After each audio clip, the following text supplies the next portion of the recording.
Hi there, Juleka here. Before we get started, I want to invite you, yes, you, to be a guest on the show. If you're an adult and a child of immigrants, and they could be from anywhere in the world, really, I'd love to talk to you about the conversations that are necessary but challenging, especially right about now. So whatever you're all getting into, I want to know about it. Politics, money, holidays, marriage, kids, everything. So send me an email directly at juleka@lantiguawilliams.com and we'll get you on the show. I can't wait to hear from you.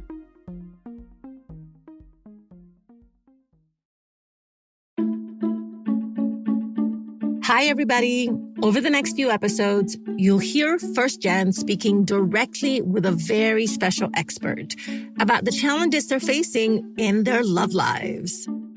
It's a topic that comes up a lot during our conversations, but most of our guests don't actually want to talk to Mamí and Papí about their dating lives.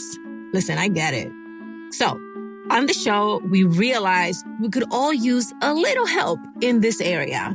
We invited Coach Varsha, a relationship expert, to join us to offer her feedback and insights on how to navigate romantic relationships. She calls these discovery conversations. Today, she's talking with Felipa.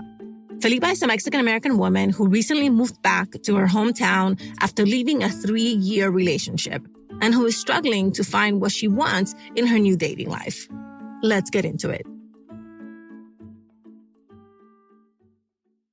I'm Felipa. I am 34. I'm also an attorney. I broke up with my latest relationship about a year ago.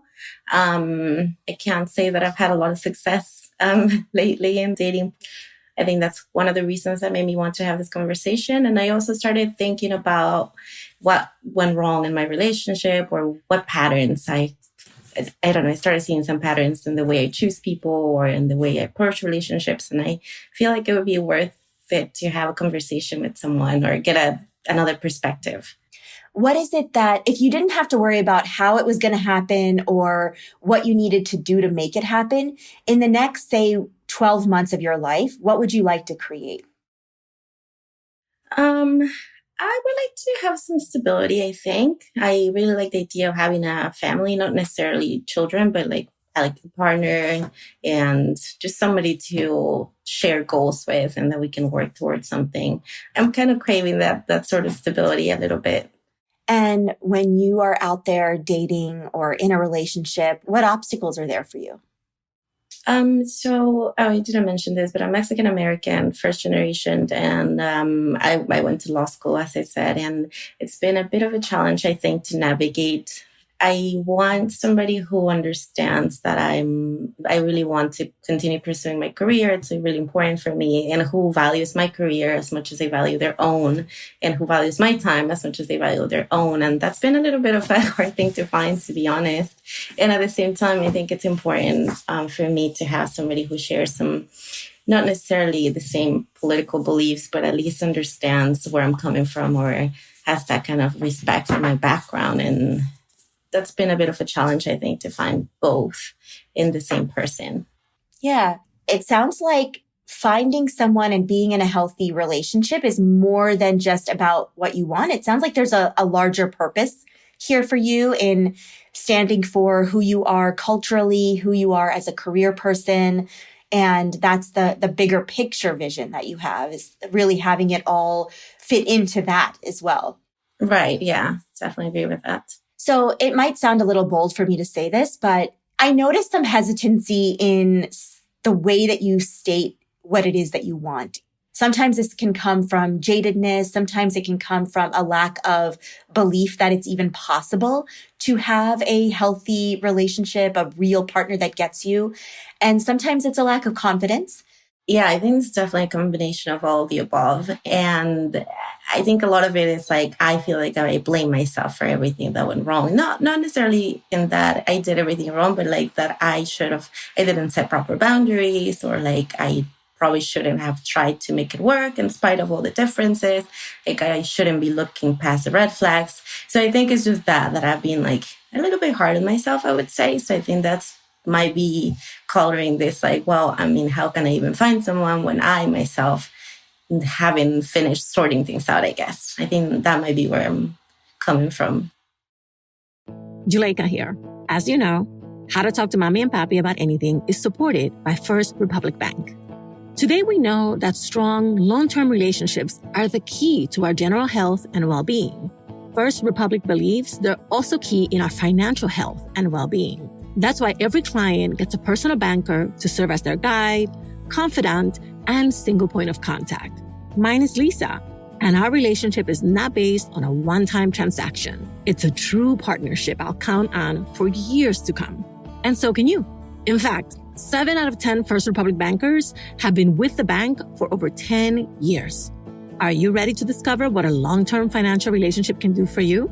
Visit firstrepublic.com today to learn more. That's firstrepublic.com. Member FDIC, Equal Housing Lender. It sounds like you're much of a giver, and often you're not getting the things that you want in return. Yeah, I really do think, and maybe this is a little bit of a part of a lack of confidence. Maybe I just remember like my latest relationship. It was about 3 years long. And the first 2 years, I just spent it like really going out of my way to make the other person happy. I kind of felt like it was my job to make him happy.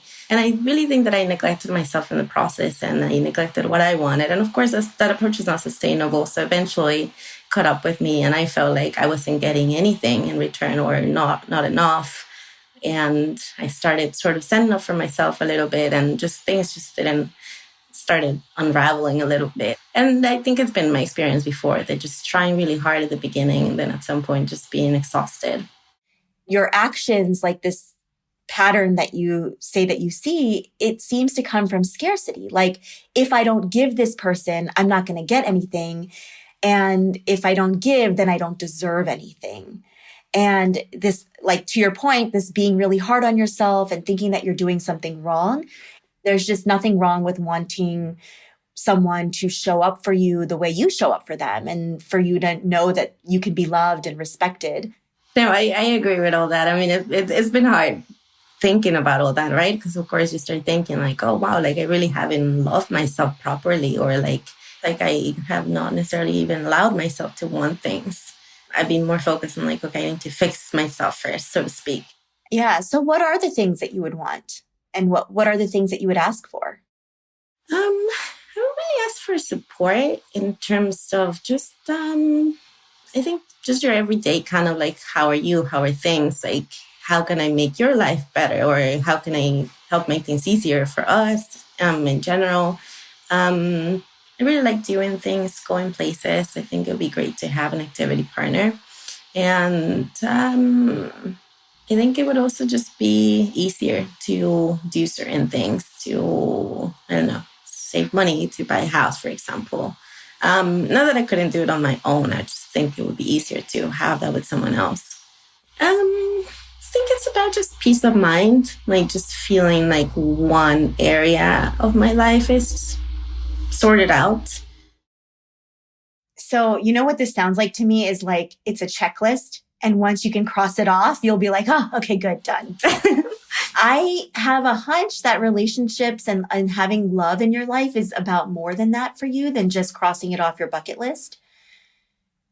But like, I know for me personally, it was about safety, security, respect, love, and actually feeling like I'm accepted in this world by another human being.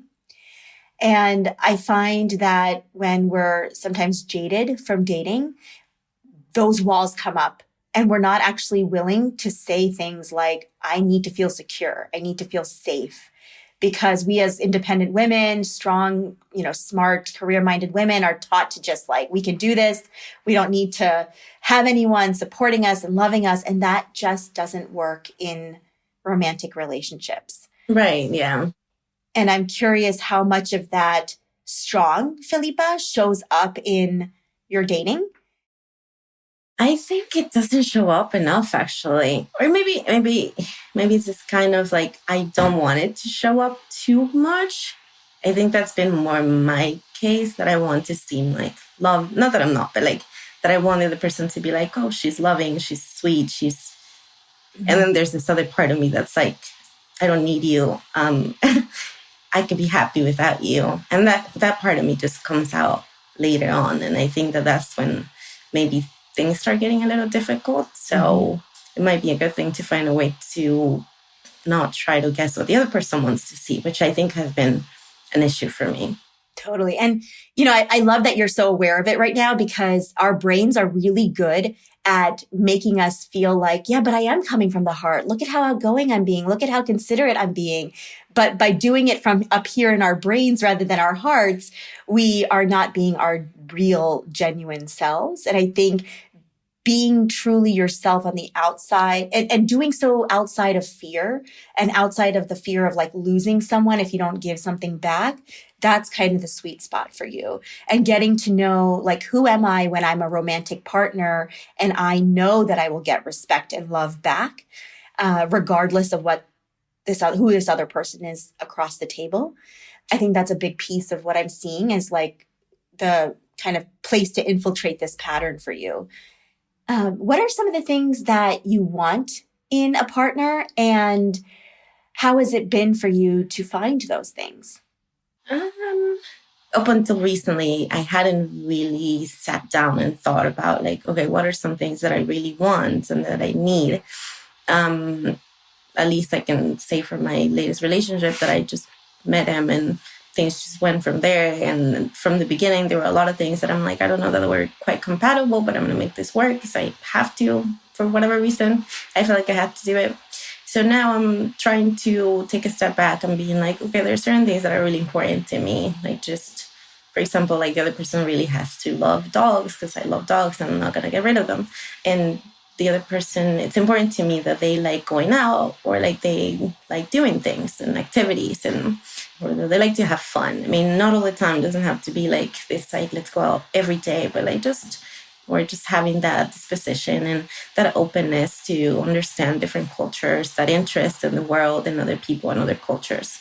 I think that's also important to me. And have I found it? Not quite. I don't. Yeah, not necessarily.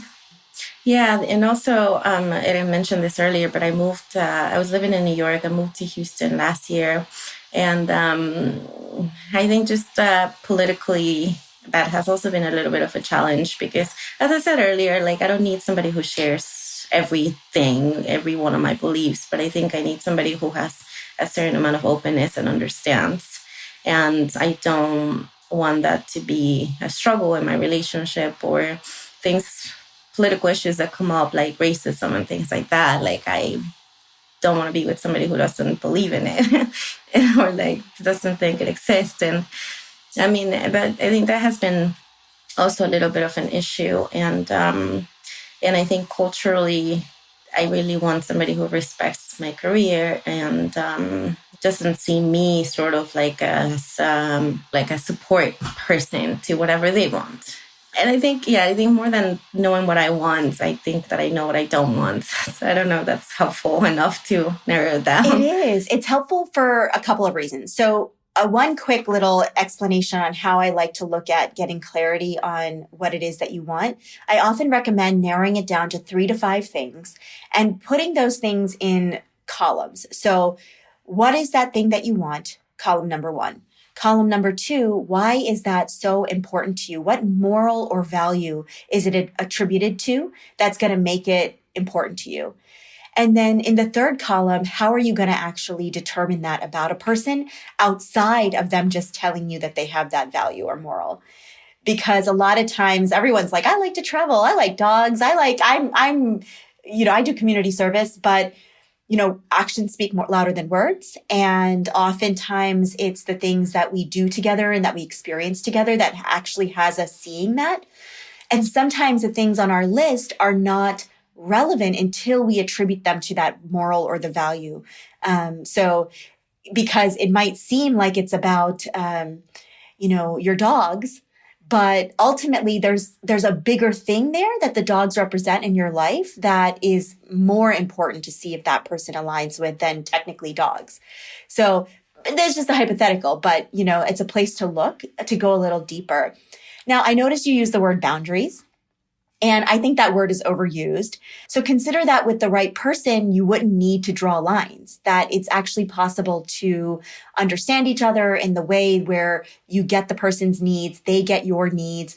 And boundaries is another example, that word in general is another example of coming from scarcity, a scarcity of feeling understood, basically. On a higher level, we want to completely shift that experience and move you from scarcity and fear and into abundance and respect and finally getting that thing you deserve despite the circumstances of moving or somebody's, cultural background, your own cultural background. That speaks to me a lot. It's like, I never actually thought about it that way. What are my values that I want to share with the other person? And yeah, definitely the boundary thing. I can definitely see how that comes from fear. And just from past experiences where I feel like I have to be drawing lines all the time. And I really would like to not have to even think about doing that. That sounds amazing. Yeah, exactly. And so we want to get you to a place where you're being open-minded enough that you're not letting good, opportunities, good guys pass you by, but not so much that you risk settling and compromising. Yeah, no, that's super helpful.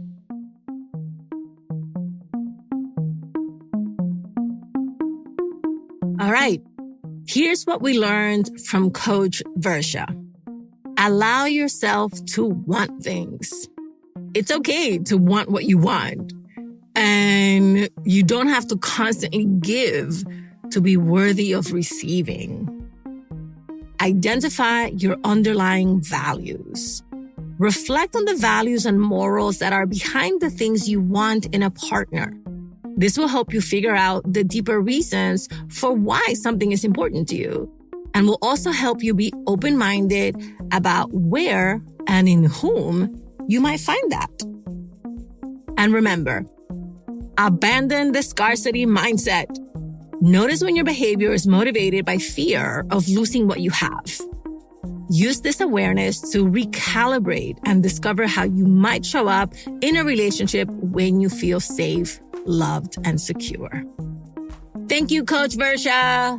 You are awesome. Thank you for sharing your expertise with Felipa and with us. Listeners, you will find a link to Coach Varsha's website in the show notes. So head on over there, learn more about her work as a dating and relationship coach.